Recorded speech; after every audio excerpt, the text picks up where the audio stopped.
Lu and his companions accept a contract to assassinate the corrupt nobles assisting a slave auction. During this time, a flashback of his previous life shows he was training a rookie while simultaneously taking out members of a crime syndicate. As they tried to escape, the assassin and the rookie were intercepted by a drone, which forced them to improvise in order to avoid it. As day broke, the assassin contacted the organization where he announced his intent to retire and become a mentor to future assassins in Japan. Using fake passports, the assassin and the rookie reached a nearby airport and took a flight to Japan. Unfortunately, their plane was attacked by a fighter jet deployed by the organization, and the assassin realized that he had been set up. Once the assassin died, he encountered a goddess who gave him a choice: be reborn as a different person or accept her request and be reborn with his memories intact.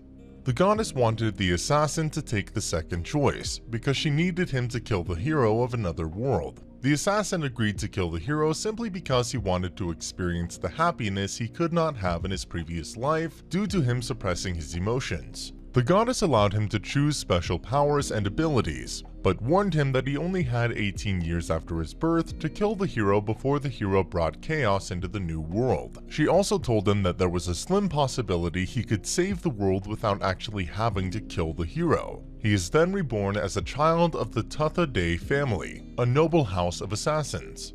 As Lu begins his new life, he becomes an expert hunter and cook, and his physical growth is examined by his father, who concludes that Lu is ready for a special surgery that will give him the ability to perceive magic in a person or an environment. Lu successfully obtains the mystical eyes passed down the Tutha family, and his father promises to teach Lu how to perform the surgery when the time comes.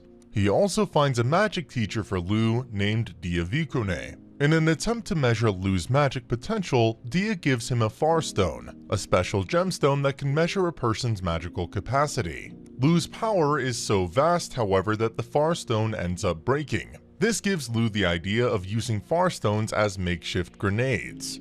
Over the following weeks, Dia and Lu become emotionally attached to each other. Lu proves to be an exceptionally fast learner, not only learning how to synthesize metals, but also how to create weapons. He and Dia even learn how to create new spells together, and on their last night together, he gives her a titanium knife as thanks for being his teacher, while she gives him her personal Far Stone. As Dia departs, Lu's father decides that it's time for Lu to assassinate someone for the first time, while explaining the methods of the House Tutha. His victim is a woman guilty of multiple crimes who tries to plead innocence, but Lu, knowing that the woman is lying, kills her painlessly. Using his monovision, Lu attempts to find someone who can be both his personal servant and his assistant during assassinations. Sure enough, Lu finds such a person in the form of Tart, a girl from a poor background who had made her way to the Tutha region in hopes of a better life. After rescuing her from a pack of wolves, Lu brings Tart to his home and gets permission from his father to train her as an assassin. When she reaches the age of 12, Lu finds that Tart has become skilled in spear finding, but has trouble using smaller weapons like knives. To solve this problem, Lu creates a special retractable spear that Tart can hide beneath her clothes.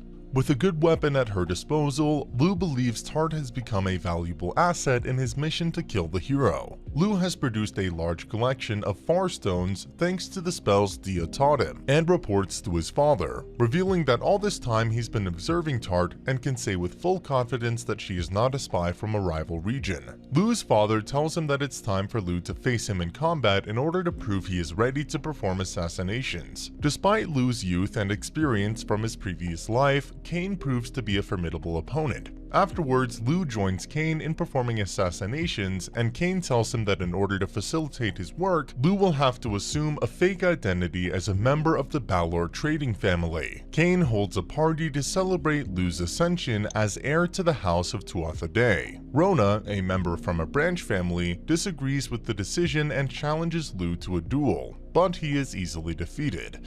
Even so, Lu gifts him with a special sword so that Rona can continue his training as a knight. The next morning, Lu and Tart depart and begin their journey to the Balor region. As Lu and Tart begin their lives in the Balor region, Maha and her friends work hard to make a living in the merchant town of Militu. Unfortunately, they are captured by a group of bandits and taken to an orphanage, which turns out to be a front for a prostitution ring. which deeply traumatized them and even causes one of them, Noween, to scar her own face with a sickle if it means not having to work as a prostitute. 2 years pass, and Maha, upon knowing that she is next in line and was about to do the same thing as Neon, is eventually found by Lu, under the alias of Illig Balor. However, before Lu can buy her, the director of the orphanage tells him he must wait 3 days. Fortunately, Lu saves Maha, and with Tart's help, he is able to expose the noble's crimes and get him arrested. As the prostitution ring is shut down, Neon finds that her scars have been healed, and Maha finds a new home with Lu. As Lu continues his life as Illig Balor, he comes up with the idea of opening a cosmetic shop in Militu in order to both increase profits for the Balor family and fund his assassination duties. He also introduces lotions, moisturizers, and sweets to the new world, giving his shop Orna a massive boost in sales and a huge advantage in the market in only 6 months after its opening. However, spies hired by rival businesses attempt to infiltrate Lu's home to discover the secrets of his success. With the help of Tart and Maha, Lu captures at least one spy, but is unable to gain any useful information from him, even when subjecting him to torture.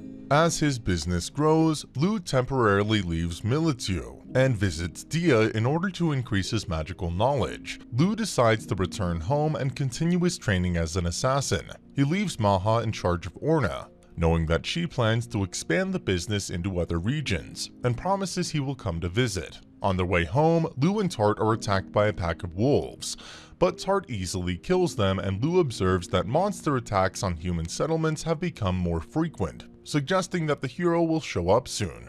Upon his return, Lu is summoned to his father's study, where Cain gives him the choice to give up on the life of an assassin and instead live peacefully as a merchant. Cain has become too old to do something else with his life, but Lu is still free to choose his own path. However, Lu chooses to remain in his current lifestyle, admitting that he has fallen in love with Dia and he will not be able to marry her if he does not possess the privileges of the Alvin Kingdom's aristocracy. Accepting his son's choice, Cain gives Lu his first target as a fully trained assassin. Lu's first target as a fully trained assassin is Count Asba Venkar, an aristocrat who has been selling military secrets to neighboring kingdoms in exchange for Vezian, a drug that he distributes throughout the kingdom. Using Maha's information network, Lu decides to investigate the Count by himself and determine whether or not the target truly deserves assassination.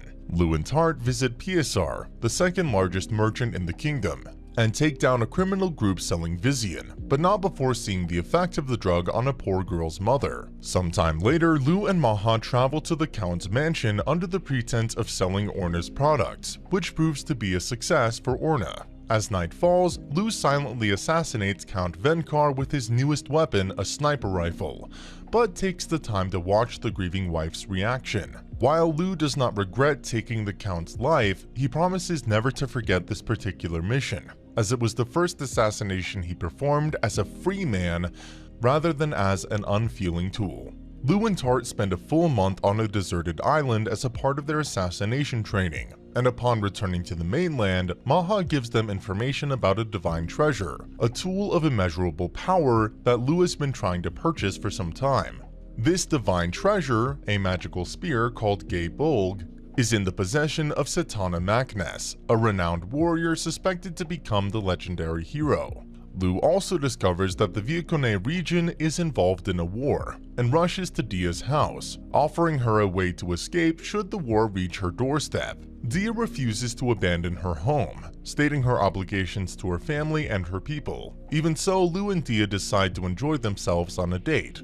As Lu returns home, he still thinks he can help Dia escape from the war, but Dia has already taken steps to defend herself by fortifying her hometown. Sometime later, a wounded soldier asks the Tuatha Dé family to assassinate Dia. Cain explains that it was Dia's father who ordered the assassination on his own daughter, as an attempt to stop the civil war currently afflicting the Viocone region. Since the Tuatha Dé family has always had the option to reject missions depending on their interests, Lu realizes that Dia's death will ultimately fail to stop the war, and deduces he can use this mission to save Dia. Tart, acknowledging Lu's feelings for Dia, helps him reach the Viocone kingdom in a way that helps him conserve his magical energy, and Lu finds that the Viokone mansion is under siege, but is able to make his way to Dia while keeping casualties to a minimum. Meanwhile, Maha's information network has gathered information on the divine treasure Lu has been looking for, and Maha decides to relay her findings to Lu immediately. Lu and Dia's father come up with a plan to fake Dia's death and safely sneak her into the Tuatha De region. Unfortunately, the arrival of Setanta Maknes thwarts the plan before they can enact it. As Setanta is the wielder of Gebalg, Lu knows that he will not survive a direct confrontation with him, so he fires a magically propelled tungsten projectile into the atmosphere, and stalls Setanta long enough for it to obliterate him. Afterwards, the Tuatha De family adopts Dia under the guise of being Lu's younger sister, completing the mission. Sometime later, Lu receives word that the hero, Lord Epona Rhiannon, has arrived in the Alvin Kingdom. And that's the end of the video. As always, if you liked what you saw, subscribe to the channel. I'll be uploading a lot of videos just like this, so I'll see you